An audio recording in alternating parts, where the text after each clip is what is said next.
This is... Okay, once again, at the end of this session, we'll have a short break and then we'll do a Q&A. So we're still taking question cards. So if you have a question, just write it down and either hand it to me or to that young man sitting in the back right there. His name is Ben. And we will be sure that your question gets asked during our Q&A session. So once again, we had just a fascinating last lecture, and we're looking forward to this next lecture on Is Creation Scientific? Jeff?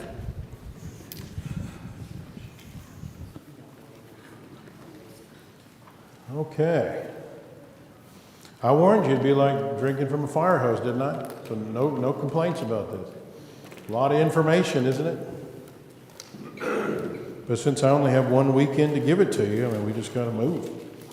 No time for stopping and thinking. Just got to move on to the next thing. We have so much material at AP that will, go into these things and where you can study them. Take a little bit more time to let it sink in. So remember that evolution and the Big Bang are the major components of the story that naturalists believe in to try to explain our existence. And so evolution and the Big Bang are the primary components of the naturalistic model, the scientific explanation of what they believe has happened throughout the history of the universe. Now, our model, our story of what happened historically and scientifically, the biblical creation model, is a little different, right? And so in the previous sessions, we've laid out that model, the biblical creation story, the framework that helps us to understand the universe. We looked at the evidence for the existence of God, specifically the God of the Bible, the inspiration of the Bible, and then the guts of what the Bible teaches us about history. And so the next question is, can that model, that framework for viewing the universe, explain the evidence from science and history? Does it harmonize with the evidence? Can it withstand scrutiny? Can the creation model, as I've described it, be defended scientifically, as Christians are commanded to do? We're supposed to be ready to give a defense, 1 Peter 3:15. And so we want to look at that in this session and the session tomorrow morning and answer those questions.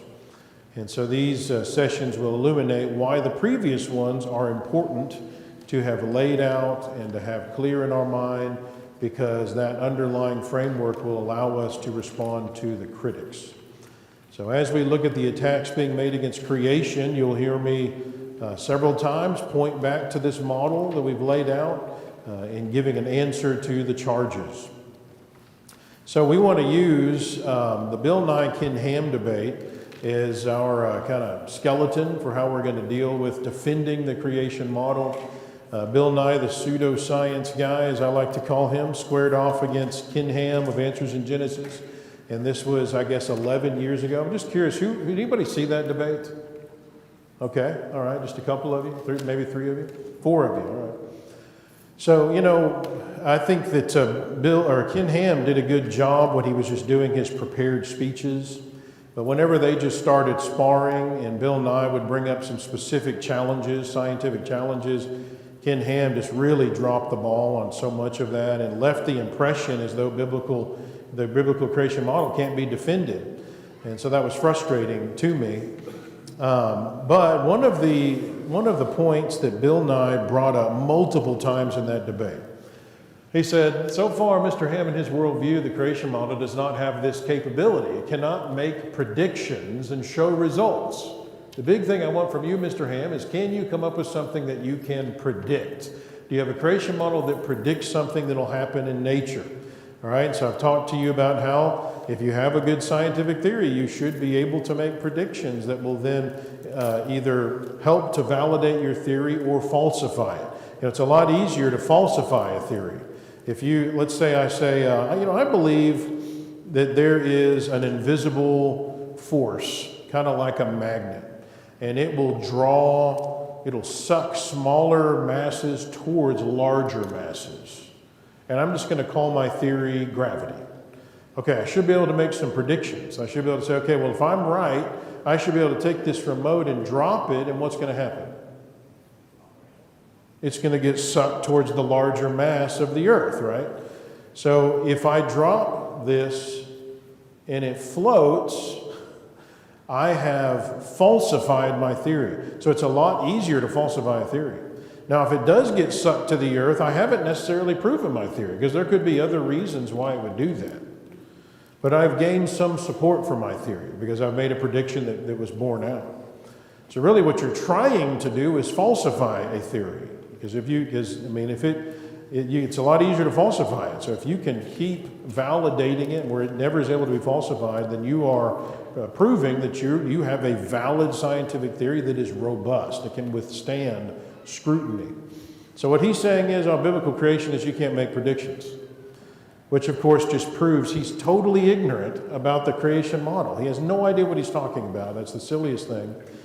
But after pulling my hair out, losing some hair over that debate, I just went ahead and made a list of a bunch of predictions that would be made based on the biblical creation perspective.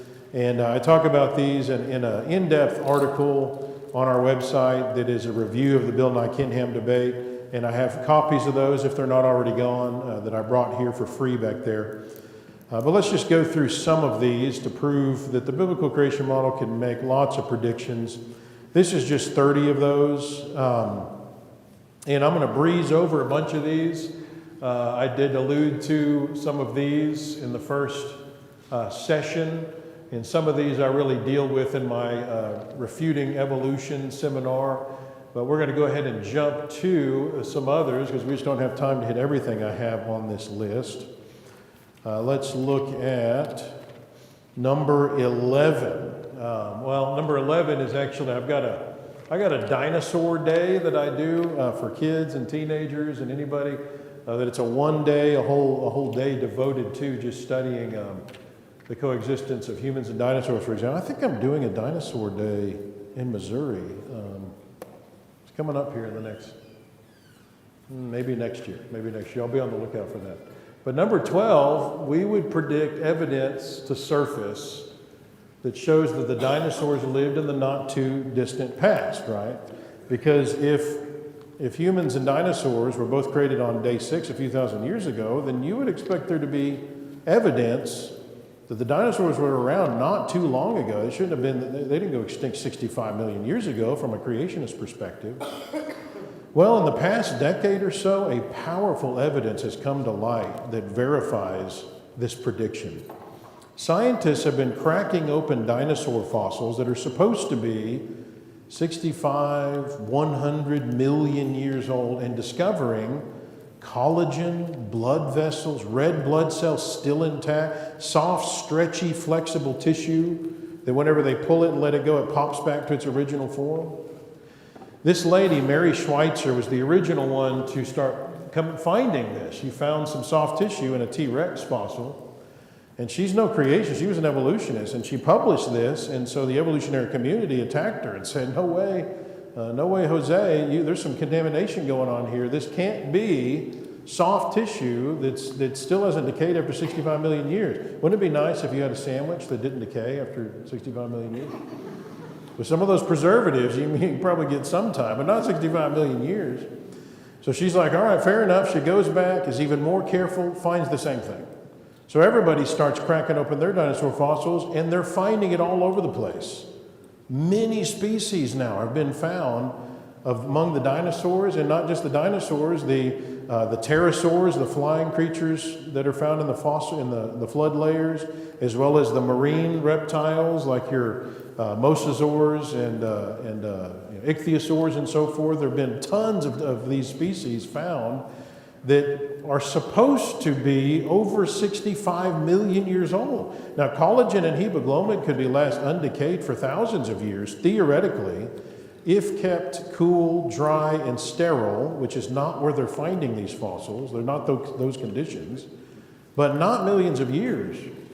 And based on this find, it should come as no surprise that C14 is being discovered in dinosaur fossils as well. And keeping in mind that C14 has such a short half-life that, so in only 5,730 years, the amount of C14 dating can only be used for things that were once living.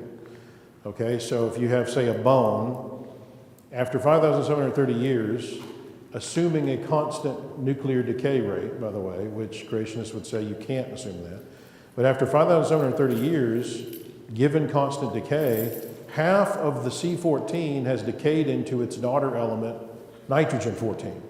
After another 5,730 years, another half of what was left decays. You're now left with a quarter of the original C14, and you keep doing that. We don't have the technology to detect C14 in anything that would be even 50,000 years old.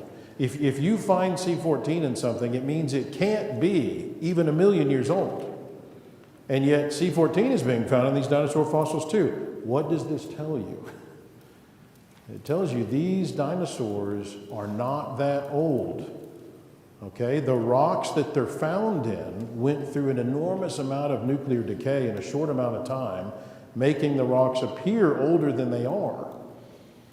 The bottom line is creationists have a prediction that's borne out there. Another prediction, if the Earth is relatively young, we'd expect there to be geologic processes that are assumed to take eons, like petrification, that they'd be found to be able to occur rapidly. You know, can you turn something into stone much quicker than millions of years? Well, sure enough, yeah. Scientists have been discovering that if you have catastrophic conditions, then that gives you the right situation to form fossils very quickly.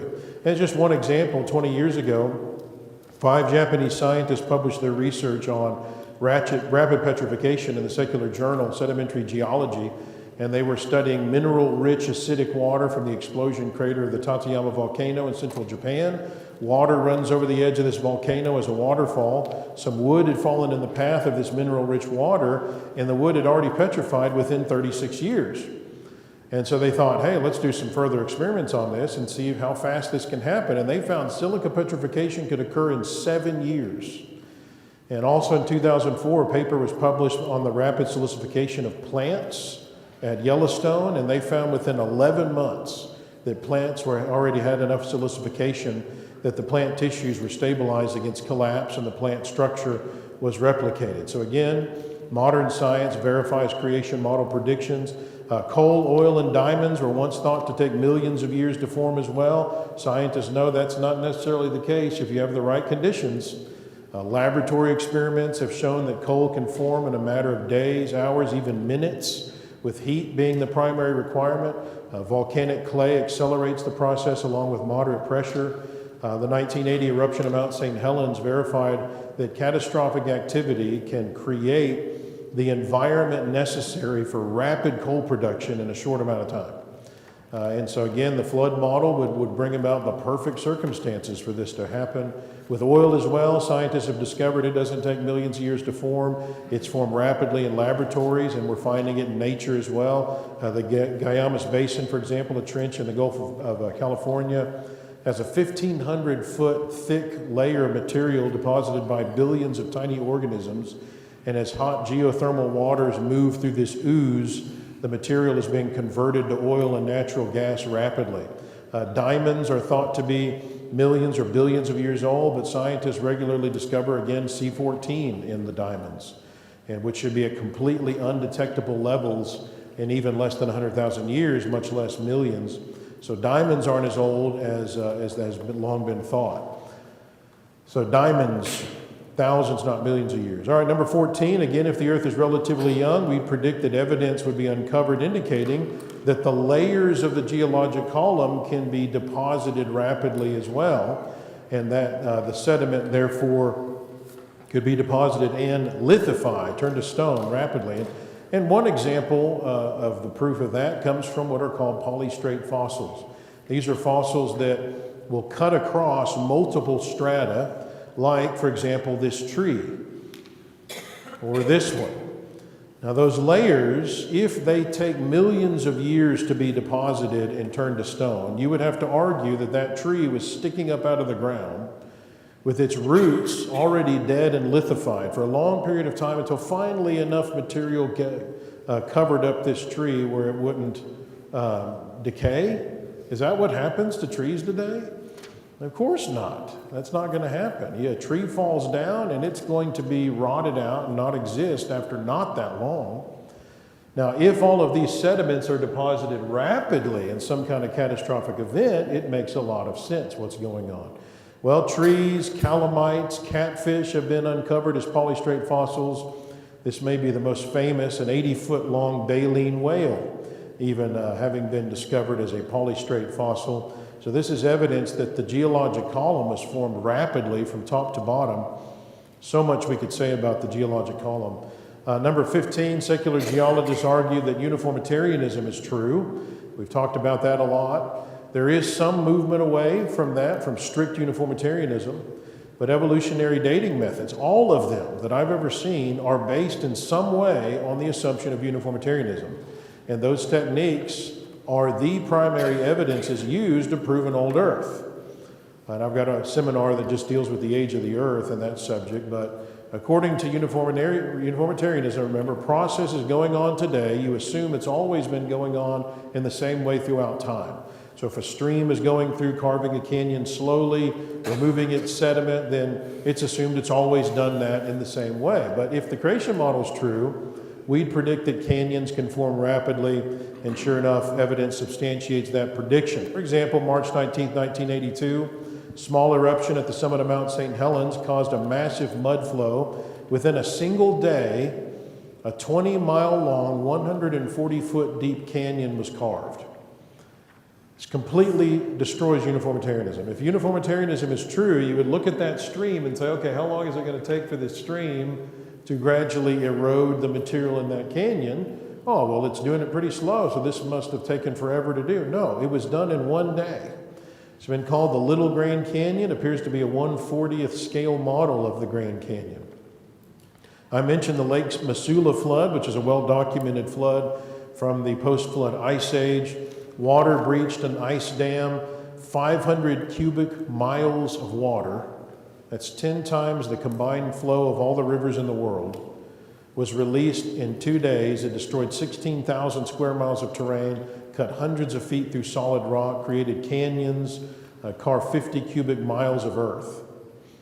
Number 16, if the earth is relatively young, but evolutionary dating methods say it's old, we'd predict that evidence would come forth indicating the evolutionary dating methods have flawed assumptions, and that evidence is becoming more and more readily available. So evolutionary dating methods are built upon at least 3 fundamental assumptions that have major problems, and these can be shown to be unreasonable. There's a great book called The Young Earth by John Morris and Frank Sherwin that provides modern scientific evidence of that claim.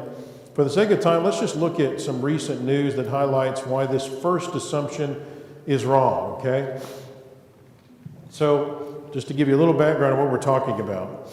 If you had a rock that has uranium and lead in it, okay, uranium decays into lead over time, okay, and it has a rate that it does that. It's got what's called a half-life, and that half-life tells you how long it takes for half of a chunk of uranium to turn into lead. And so you do a content analysis of this rock and you say, okay, well, it's half lead, half uranium.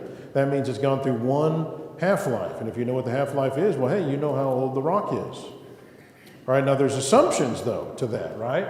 For example, you assume that the nuclear decay rate from uranium to lead has remained constant all that time. Are there conditions that could have sped it up? You assume there was no daughter element in the specimen when it began its decay. In other words, you assume that the original rock only had uranium. What if it started with some lead in it? You assume that the parent and daughter isotopes haven't been altered by anything except radioactive decay. In other words, you're studying this rock and it's got a certain amount of uranium and lead. You've assumed it's a closed system, and there never was any uranium or lead that leached into that system or took some of it away during its entire existence. Right? Now, hopefully you're seeing those are pretty presumptuous assumptions there. Well, so let's just look at that first one. In 2009, the European Organization for Nuclear Research, this is where the Large Hadron Collider is that discovered the Higgs boson particle several years ago, they announced research that indicates the nuclear decay rates are not, in fact, always constant when you have certain strange conditions.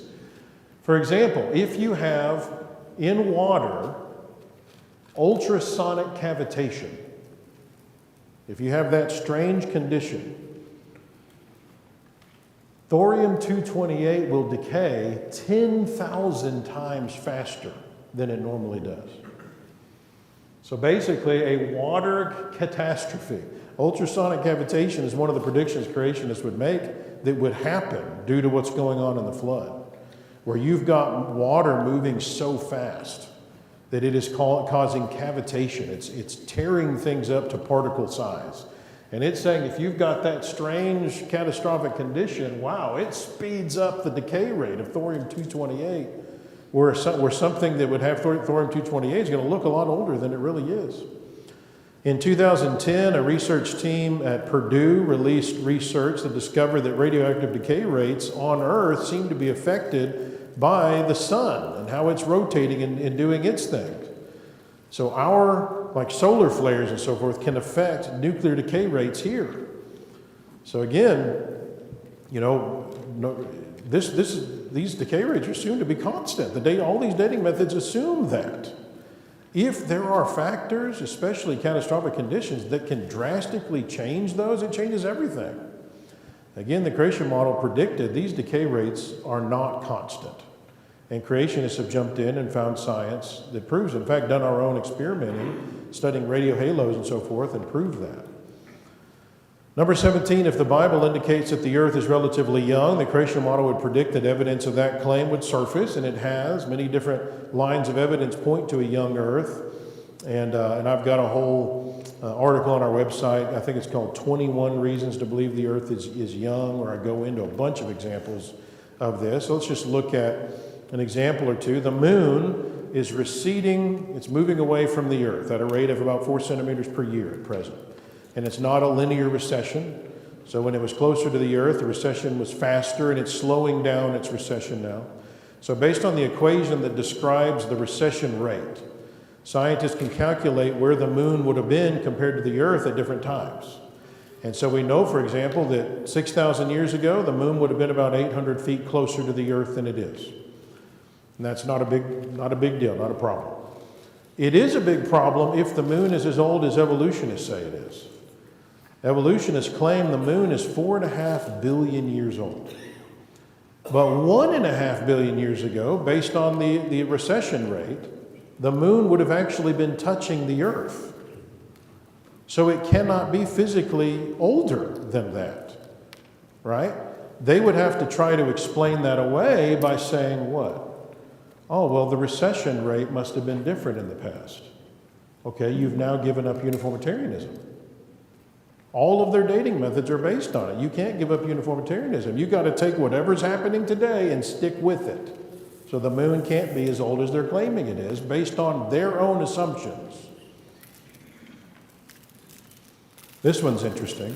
In the area of population statistics, evolutionists believe humans have been on the earth for 2 to 3 million years. So using statistical equations, we can get an estimate of how many people should be on the earth if that were true. So given conservative estimates accounting for disease, war, famine, and so forth, if we assume humans have only been on the earth for 1 million instead of 2 to 3 million years, there should be 10 to the 2,000th power people on the earth. Now you're thinking, I don't even know what that number means. Okay, that's a big number. To try to grasp it, if the universe was 28 billion light years in diameter, that's pretty big. They're actually assuming it's bigger than that, but let's just stick with 28 billion light years. If you took miniature humans, 3 foot tall with narrow shoulders, and squeezed them into the universe like sardines, you could squeeze 10 to the 82nd power people into the whole universe. Now notice, that leaves a few more humans. In fact, enough to completely pack 10 to the 1,918 other universes like ours, to completely fill that many up. And remember, these calculations are based on humans being around 1 million, not 2 to 3 million years. Now, if they argue, well, you just couldn't have that many people because of lack of resources, so they would all just start dying off somewhere around 50 billion people, which is what they say the Earth's capacity is. Well, then there should be evidence that the capacity has been reached multiple times in the past, and therefore there should be billions upon billions of hominid fossils that prove that that's happened. But according to their own words, they have enough to basically fill one coffin of hominid fossils. It's just not reasonable, the mathematical gymnastics that have to be done to try to assume an old Earth. Now, interestingly, if you adjust the calculations based on our predictions, the biblical creation model, we would say that about 4,350 years ago, 6 people, not including Noah and his wife, began the repopulation of the earth. And if that's the case, there should be 6.7 to 8.1 billion people on the planet. That's pretty close, isn't it? Another example, scientists have been measuring the Earth's magnetic field with precision since the 1800s, and they've determined that the Earth's magnetic field is decaying, and it even has a half-life of 1,100 years. So if we assume uniformitarianism, as they are doing, and you calculate back in time and you keep doubling the Earth's magnetic field intensity every 1,100 years, you get to a point 30,000 years ago where the magnetic field would have been so strong that it would have been comparable to that of a neutron star. It would have created immense heat that would have been catastrophic to the Earth. Earth's internal structure likely couldn't have even sustained the immense heat. It'd be impossible for life to exist.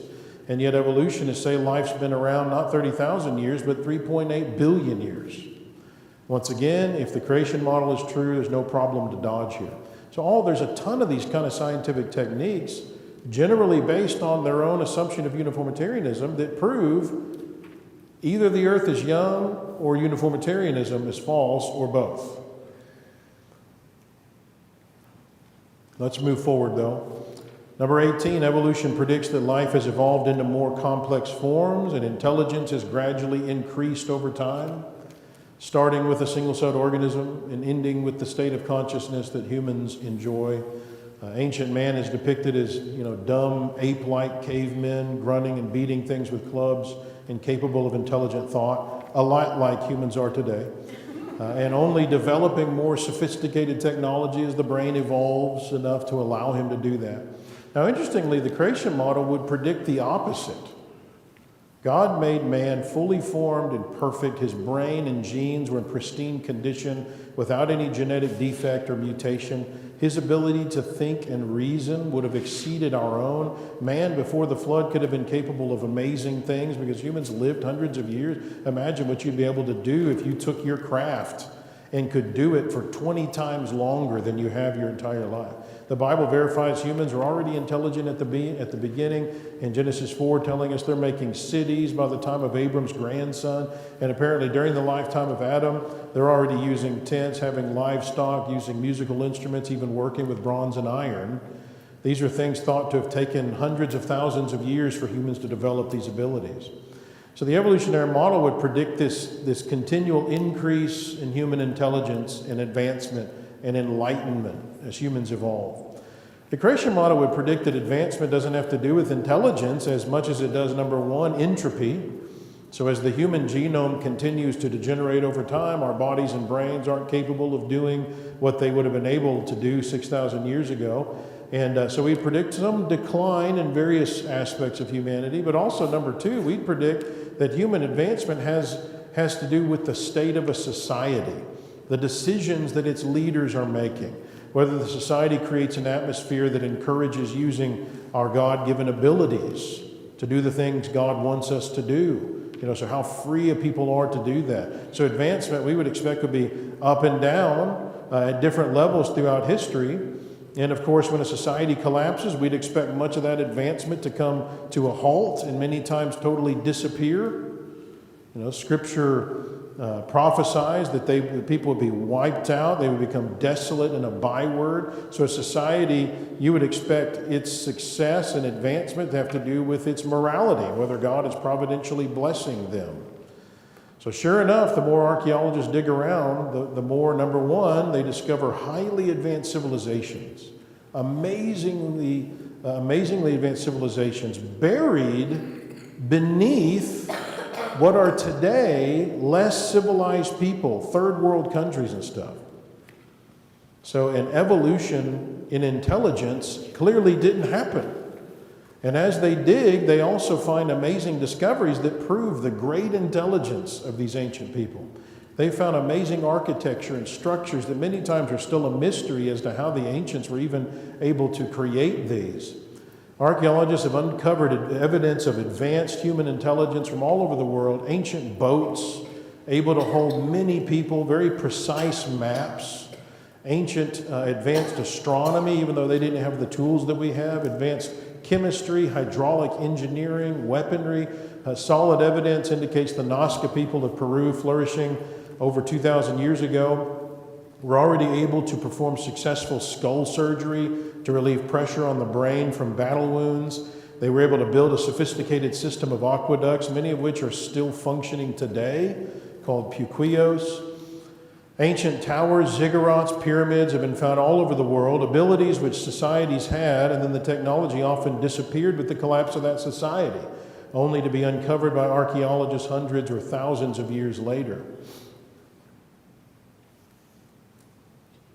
The Nazcan people, again flourishing some 2,000 years ago, drew these enormous, precise pictures called geoglyphs, like these. These are pictures that are so enormous that we hadn't even discovered many of them until you could fly over them. They're featured on the fourth Indiana Jones movie. In the 1930s, archaeologists discovered ancient batteries, proving that people in Baghdad had already figured out how to do these as early as 250 BC. You know, and again, all of these abilities end up being lost. And previous societies after them will be, you know, dumb like cavemen, right? And yet they had people before them that were way more intelligent, doing amazing things. In 2006, the New York Times ran a piece announcing the discovery of ancient Peruvian canals used for irrigation farming. And they're thought to be 4,000 to 5,000 years old. We're talking all the way back to the time of Abraham. Craig Morris of the American Museum of Natural History said, their use of slope and management of water flow shows again that ancient people were a lot smarter and more observant than we often give them credit for. Humans have always been intelligent. And again, the creation model would predict that's always been the case. So many of the recent magazines that I'm studying, put out by the secular community and the sciences, they keep finding more and more evidence that Homo erectus, like the early humans right after the flood, are way more intelligent than they realize. Again, they had them as just these dumb ape-like people banging things, and yet they're finding evidence of intelligence and tool work and so forth that they were doing. Now, it's true that we have a lot of advanced technology that presumably did not exist at any time in the past. Does that mean that humans have gotten smarter, more intelligent, more evolved?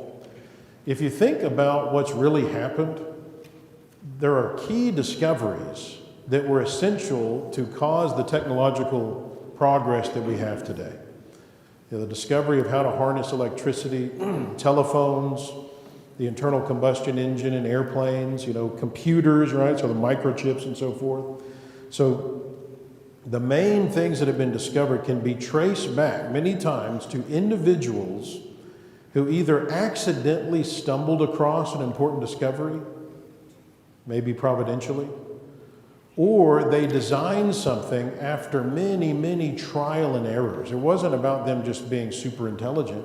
Now, after humans figure something out, we're really good at building on that discovery and inventing things. But that initial discovery is key. And if you have way more people on the planet, and if one of the discoveries allows you to communicate with all of these people, then progress happens fast. But the primary discoveries that spark the technological rise are often lucky breaks, or many times, let's face it, providence. Think about how many key discoveries and inventions were made by our own country in the last 150 years. I mean, how many of those were because God was providentially blessing our country because of the founding of our country being so Christian-oriented? If the pre-flood world had stumbled across electricity, who knows what they would have been able to build based on that knowledge. considering that they live so long.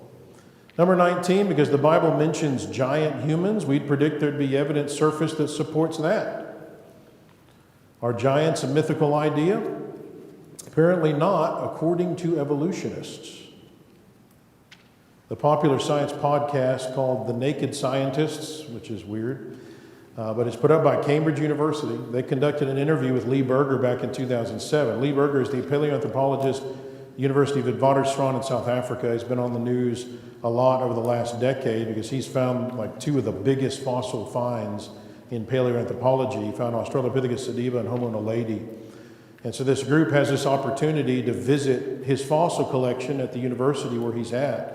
And so they discussed the fossils of the museum there. And in the article following the interview, Chris Smith, the editor, he said, one of the most interesting things that the fossil record reveals is that we went through a period of extreme giantism. These were people routinely over 7 feet tall. They were huge. And so Berger says, you've probably heard the myth that ancient humans were tiny, and some of them were tiny. But as we move through the period of 0.5 million to 300,000 years ago in Africa, they go through a period of giantism. He then proceeds to show the group an example of one of the giant femurs from a species dubbed Homo heidelbergensis. He says they are huge. That's so big, we can't even calculate how big this individual was. You need an NBA basketball player to get someone of the height someone like this would have been, something like over 7 feet tall. So these are huge fossils. They can't even know for sure how big these guys are. He surmises over 7 feet tall. So Smith responds and said, okay, could this extreme size just be some kind of weird anomaly? And Berger says, no, because we found a lot of them. Everywhere we find them enormous. These are what we call archaic Homo sapiens. Some people refer to them as Homo heidelbergensis. These individuals are extraordinary. They are giants. Okay, so these are big fossils. And notice that he acknowledges, though, that they're human. They're Homo sapiens. They're just ancient. In other words, they're found deeper in the strata. But they're enormous. They're giant-like. And it's not just some weird anomaly. There seems to be a big group of people that had this enormous size. And if Homo heidelbergensis isn't big enough for you, back in 1944, Rolf von Koenigswald of the Netherlands Indies Geological Survey found some enormous jawbones. Time magazine ran an article announcing the discovery. Notice the title of the article, Giants in Those Days, quoting from Genesis 6:4. Koenigswald first found a big jawbone which looked more human than Pithecanthropus's, but was so massive that he thought it could not possibly be a man's. Then he found a still larger jaw, the biggest ever discovered, which was unmistakably human. It was apparently the most primitive, truly human fossil ever discovered. Koenigswald named it Meganthropus paleojavanicus. How about that name? And that wasn't the end of it. Koenigswald's crowning find dwarfed even Meganthropus. He found 3 astounding teeth. They were 6 times as big as a modern man's molars. Weidenreich is sure from the pattern of their biting surfaces that they are definitely human. He's named this man monster Gigantanthropus. Weidenreich now believes that gigantism and massiveness may have been a general or at least widespread character of early mankind. So evidence of enormous humans, and it's possible that these aren't just references to the giants like Goliath after the flood. I would hypothesize that the ancient world, particularly the pre-flood environment, may have been more conducive to a larger size all around, because you see it in the plants and you see it in the animals and the bugs and so forth, which seems to be maybe what Weidenreich is getting at. Maybe, maybe not, but notice again, we have scientific evidence verifying the biblical predictions and helping to substantiate the creation model. And if the fossil evidence isn't enough, you can look around today and see examples of extremely large people, can't you? Even though we're thousands of years beyond the optimal period of human health and longevity. You ever heard of Andre the Giant, the professional wrestler, died in 1993? He was 7 feet 4 inches. He was short compared to the tallest man alive today, Sultan Kosin, 8 feet 3 inches tall, and his immense height in his case seems to have come as a result of a pituitary condition that resulted in an overproduction of growth hormones. According to the Guinness Book of World Records, the tallest man in medical history that has been reliably confirmed was Robert Vodlow, died in 1940. Notice 1 inch shy of 9 feet. Weighed 491 pounds at one point. So the giants of the Bible were not mythical beings, real humans, albeit big ones. Number 20, if the flood happened, we predict that stories from such a cataclysmic event would be preserved as ancient oral traditions or in writings. Since the flood would have been before the time when apparently writing was occurring, the stories would have initially been passed down by word of mouth. So you'd expect similarities between the stories, but you'd expect them not to be exactly the same. There could be distortions that have been made over the millennia, as is what happens if we pass stories amongst us. Sure enough, there are over 250 legends, ancient legends of a great flood. Here's a few of those. In Greece, Zeus wanted to destroy humans with a flood and start over. Deucalion and his wife are put in a large wooden chest. A flood comes and covers almost all of the mountain peaks. The Babylonians, Utnapishtim is warned by a god to build a boat in preparation for a terrible flood. He covers the boat with pitch. He brings animals of all kinds and provisions, sends out a dove to see if the flood had receded, then a swallow, then a raven, which didn't return. They then left the boat and worshiped their gods. Toltec Indians tell of a great flood that destroyed the first world. Notice 1,716 years after creation, very close to the Hebrew text. A few people escaped in a closed chest. In China, the Nasu people, God sends a messenger to tell 3 sons of a flood. Dumb listened, ironically, and built a wooden boat. And then a huge flood comes and covers the whole earth. Dumb is saved and has 3 sons that then repopulate the earth. So notice these kind of similarities. They don't match the Bible perfectly, but if they did match, you'd think there'd maybe been some kind of collusion. They're just enough different to be like, oh, okay, I see what happened there. In the books, the discovery of Genesis and the mystery Confucius couldn't solve, Nelson even argues that the origin of the Chinese word for boat is comprised of the ancient forms of the words for vessel, ate, and mouth or people. Nelson makes a case for several other Chinese words that can be traced all the way back to the flood, the Tower of Babel, even creation, and also argues from historical evidence that the Chinese were originally monotheistic, right? Everybody would have started out monotheistic. So again, over 250 legends of a major flood, and the resemblances to Scripture in many cases is very notable, just as we'd predict to be the case if the flood actually occurred. You would definitely tell people about it. In light of the catastrophic nature of the flood, as well as the drastic change in lifespans after the flood, we would expect that during and after the flood, for a period of time, there would probably be evidence of irregular rates of processes that today are constant and slow, like nuclear decay rates, tectonic plate movement, tree ring growth, ice layer formation, and so forth.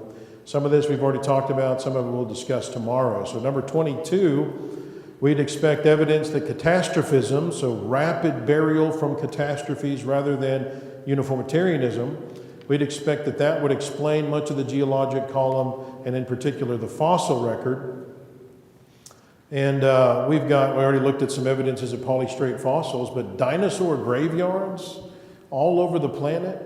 Like I studied these dinosaur fossil beds out in Wyoming, where there are an estimated 5,000 dinosaurs that have been ripped to shreds by some kind of catastrophic event and transported a big enough distance where the fossils are organized by gravity. Right, which means they're transported by a single event, long enough distance to organize them by gravity. What in the world would be strong enough to kill? I mean, we're talking, T-Rex, Pachycephalosaurus, Triceratops, all found, Nanotyrannus, and it doesn't just kill them, but it obliterates them, turns them into little pieces, and then transports them by some kind of a major water mudslide to a distance, and then drops them in this place where we're studying. And many of them are found in seismites that are formed from huge earthquake kind of conditions. What do you think will be necessary to cause that? There is no modern uniform equivalent to that. Again, you need catastrophic conditions for that. Many fossils show evidence of rapid burial by catastrophic conditions. Notice this fish is in the middle of his dinner when it's hit by something called an aspiration fossil. He's like choking on his fish. This ichthyosaur, and you tell what he's in the middle of? She is in the middle of giving birth whenever she's hit. This is the many dinosaur fossils. Usually you're not going to find dinosaurs articulated. That means they're in the form that they were in when they were alive, where you can actually see the whole skeleton. Instead, you're going to find isolated bones or pieces of bones. But if you can find them articulated, it's very typical for them to be in this death pose called the epistotonic death posture, where it looks like something is caused, like they're drowning and their heads are thrown back, like they're trying to keep their head above water. A lot of times their mouth is open, and it's understood to be due to death by water. And again, you're finding this in the upper flood strata. The dinosaurs seem to be the final creatures wiped out in the flood, and they're up at the top of the flood layers getting taken out last.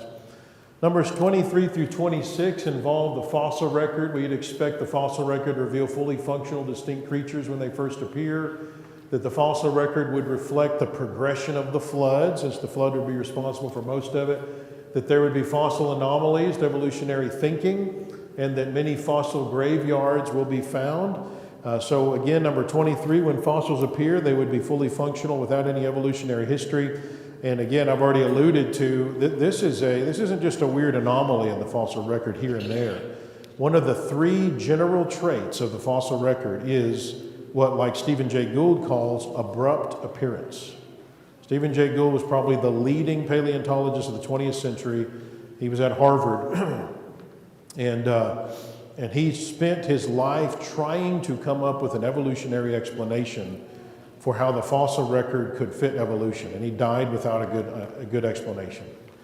And one of the characteristics he highlighted was this problem, the fact that it fits creation, not evolution, because the species explode onto the scene abruptly without any evolutionary history, and the Cambrian explosion is the perfect example of that at the very bottom of the fossil record.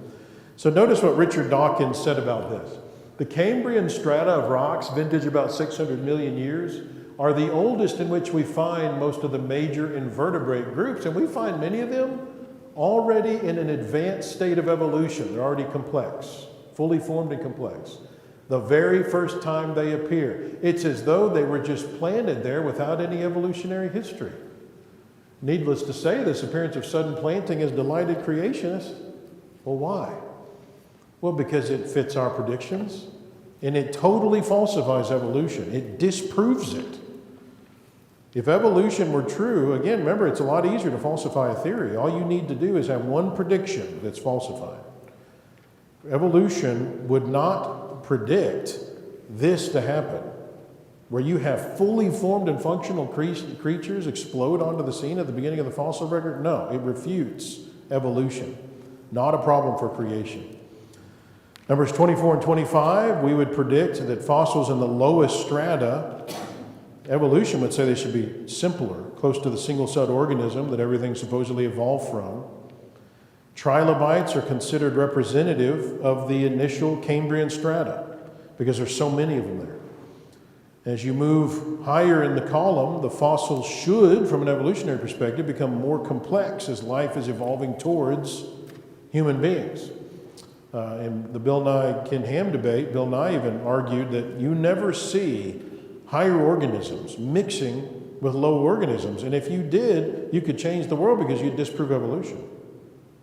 Well, as I said, the trilobite, which is like one of the first creatures to show up, it's not even a lower animal. It's not simple as evolution predicts. It's considered one of the first creatures to have evolved, so it should be simple, but we now know it's complex.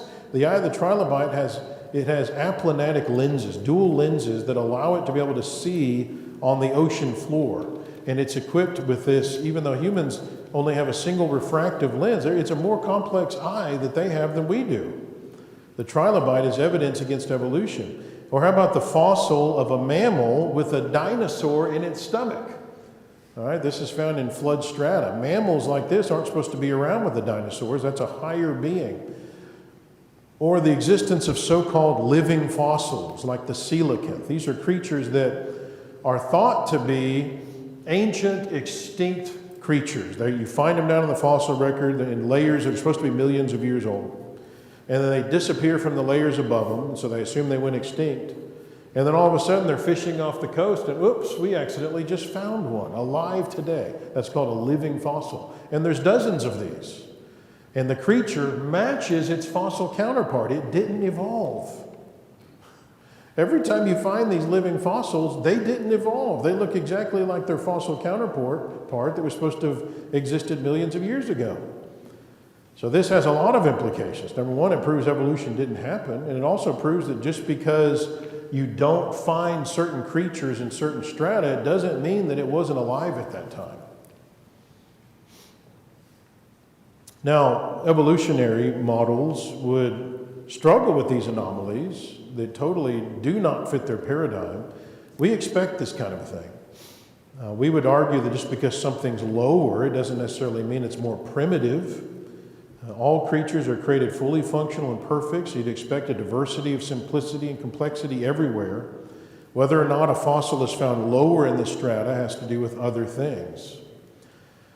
The big perspective on the fossil record from a creationist perspective is that it is showing you the progression of the flood.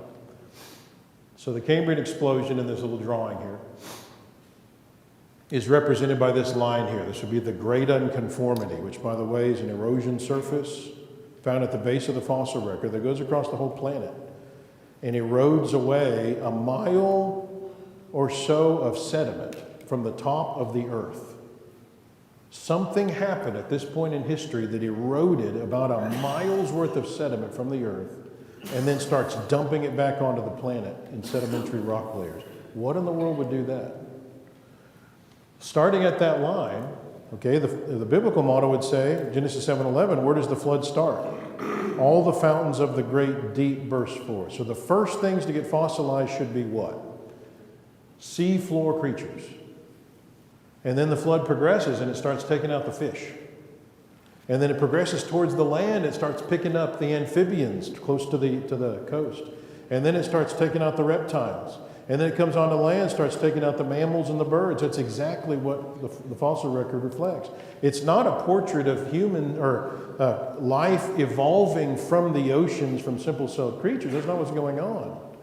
It's the flood's progression as it's taking out habitats sequentially. That's how creationists would interpret the fossil record. Fossil graveyards, clear examples of places where herds of animals are caught and unable to escape a cataclysmic fossil-forming event. These are found all over the world. All right, number 27. Sedimentary rock is understood usually to be formed by bodies of water. So if the flood happened, you'd expect sedimentary rock to be found prevalently on the earth. And of course, it is, especially the flood layers. They are sedimentary rock. 75% of the surface of the earth rocks are sedimentary. Number 28, seismites. We'd expect these to be found if the flood, and specifically catastrophic plate tectonics, is true. So I've mentioned seismites a little bit. This is one of the things that I studied out in Wyoming 2014 and 2016. So seismites are these layers of sediment, these rock layers that, imagine if you were standing on the seashore and there's sand there and it's wet from the ocean. Let's say an earthquake happened that shook that sand up, and then as it settled, the water's kind of coming out of that. And let's say then it was compressed and lithified. All the water came out of it, and you turned it to stone, had a cementing agent that would do that. So then if you were to dig down and get to that layer of sediment and cut it where you could see the inside, you would see these squiggly lines that represented the earthquake that happened. It shows what happened with the water. So we find these when there are earthquakes that happen, any major earthquakes like Alaska 1964, 8.2 magnitude earthquake, you'll find a seismite that's a few inches thick. It's a layer of rock where that material had been shaken up by the seismite before it was lithified. All right, so that's not uncommon to find that today. Now, what we find in the flood layers, there at the end of the flood, we find seismites all right, but they aren't just a few inches thick. They are enormous, several feet thick. There is no modern reference point to explain the size of these kind of seismites. These are earthquakes that there is no modern equivalent to understand how big these are. It's as if two tectonic plates were smashing together really hard enough to form a mountain quickly. And interestingly, there are layers upon layers of these, as many as 25 layers of seismites in this area. Well, what is out there in just west of Wyoming that might have caused that? That's where the Rockies are. And the Rockies are understood by creationists to be forming late in the flood. You would expect major seismite activity happening as this is going on. And sure enough, that's what we find out there. 29 and 30, if the creation model is true and the incident of the Tower of Babel is true, we would expect there to be evidence that that event happened through, for example, stories that have been passed down through the millennia, just like with the flood. And the same thing about stories about the dinosaurs. Those are stories that have been passed down too. So we find those kind of legends about Babel. Recall the flood legend of the Toltec Indians and the legend after the survivors leave the chest after the flood. They wander the earth until they found a place to build a Zaquali, a high tower in case another flood comes. And during that time period, their languages are confused and they spread out over the earth. The Miaotzu people of China have a flood legend where it pours for 40 days and it drizzles for 55 days and the flood covers the mountain ranges. Nuwa and his family and animals are saved in a wide boat and a bird is sent out, sacrifices are made. The survivors then make cities and spoke the same language, built a very high tower, which was wrong. God mixes their language and they don't finish the city. They separate over the earth. Dan Landis documents other examples in the Burmese legend. The people build a pagoda to try to reach the heavens, and their God comes down angrily and confuses their languages and causes them to spread out. In the Congo, instead of building a tower, the people are balancing themselves on big poles. In the Mexican version, they build a tower out of clay. In India, it's demons, and they build an altar to the sky, and they're thwarted by the sky god. Africa, Greece, the Assam people, many have a story about this structure being built into the sky and the languages being confused by a god so that the people are forced to spread out. And as with the flood legends, the details don't match perfectly, but you wouldn't expect them to, because the traditions are being passed down orally for centuries. And if they did match, you'd expect that some people had gotten together and there'd been some collusion to kind of get a similar story. But this common theme of an incident involving a god, a tall structure, the confusion of language, that's a common theme that would be expected, and we find that. So we'll cover number 30, our last prediction, in our next session tomorrow. So the biblical creation model, you can't make any predictions. You're just a bunch of blind faith hillbillies, and I don't know what you're doing here. It's a waste of your time. I'm just kidding, by the way. So bottom line, Bill Nye and people like him are wrong. They just don't know what they be talking about. All right, so again, lots of materials that we have available on our website that I have not had time to really talk to you about. Haven't used much time to talk to you about each of those products. But be sure to go to our website, to our store, and you can check those out there. If you have any questions about it, you can ask me. Again, we've got catalogs back there. I've got, I think, a few more books back there that you can purchase. And don't forget about these tours that I'm doing now that you can take part in. The flood course that where I'm taking the high schoolers out there to learn about the flood, learn about science the way God intended it out there in Arizona. And remember the adult family version, the flood experience, a lot shorter and cheaper to do it that way, although you don't get the course credit, sorry. And then the creation experience is the one we do out at the Creation Museum in Ark Encounter, and I also take you to a cave to look at that, because I've studied about 80 caves now over the last few years, and I'm looking for evidence that the flood is the culprit for forming the caves, because caves have been used as an argument for an old earth for many years. Creationists have had a theory for how the caves could form in a flood model, but nobody had gone into the caves to look for the features that we would predict to find if we're right. And so that's what I've been doing and gone into like 80 of those. And sure enough, I find the features that substantiates creationist predictions that they're formed in the flood. So that's a pretty cool experience too, to get to go and check that stuff out.